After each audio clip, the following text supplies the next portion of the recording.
Hey, what's up? It's Jim, and I just got back from the new film No One Lives. A couple who are moving from a vast distance and are going through a small town and stop at a little restaurant in the town they're going to stay in overnight until a gang of criminals comes into the restaurant, spots them, and decides to kidnap them. They murder the woman, and then the man's there, and then when they're going through the car that they stole from them, they find a girl hidden in there, and she's like, "You freed me from this guy. He's like a psychopath. He's a crazed trained killer. I'm so glad you killed him." She finds out they didn't kill them, and then a bloodbath ensues where he slowly tries to kill all the criminals to basically get to her. It's kind of like a genre twist, or at least that's what the trailer said, and I kind of thought maybe the movie would be like the trailer, which looked like a cool, fun, stupid action genre film, and I thought maybe it would be like a cool throwback to the late 80s, early 90s action film. I guess I could call it a throwback. I think it's more an outdated film. This isn't ironic. This is just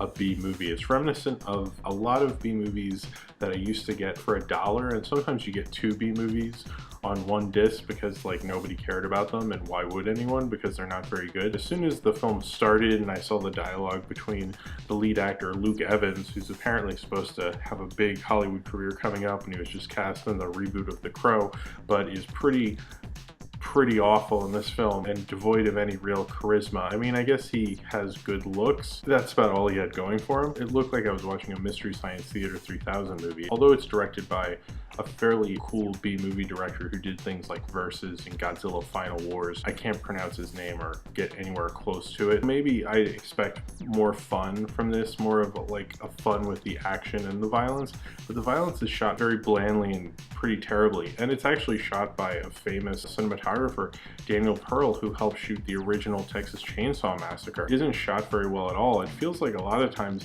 when they cut away from violence, they didn't cut away to, make you more scared of it because they're not showing you everything. It looked like they were cutting away because it was so badly shot. They're trying to cover it in editing. This film is like a lot of dollar bin movies or kind of drive-in movies.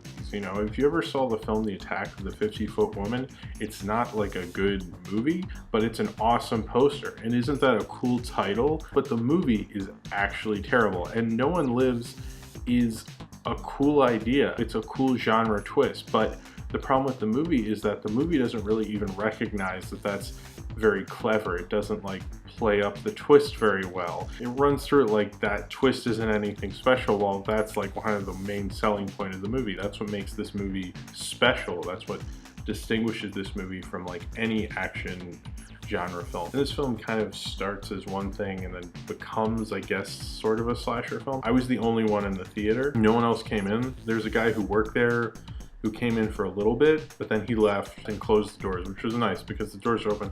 I could hear the music in the hallway. I've never actually seen a movie just in a theater. Well, I've seen a couple movies in a theater by myself, but never like that, where no one was interested in it, nobody cared about it.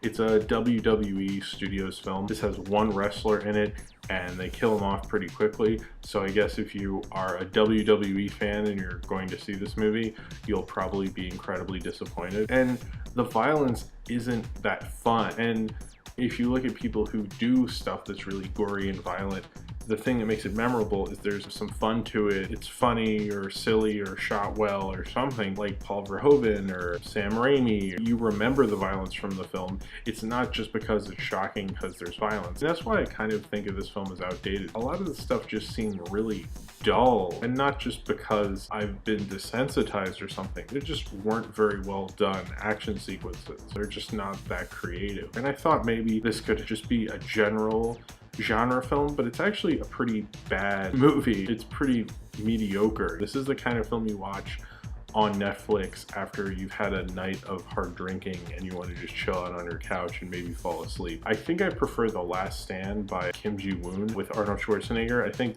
that works better as a movie I'd want to watch if I was kind of drunk after going to a party all night. I have to give it points for being a B movie that's a bad B movie, because I guess I kind of somehow appreciate the artistry in its mediocrity. A lot of times when I really hate a movie, it's because it fails in its particular genre.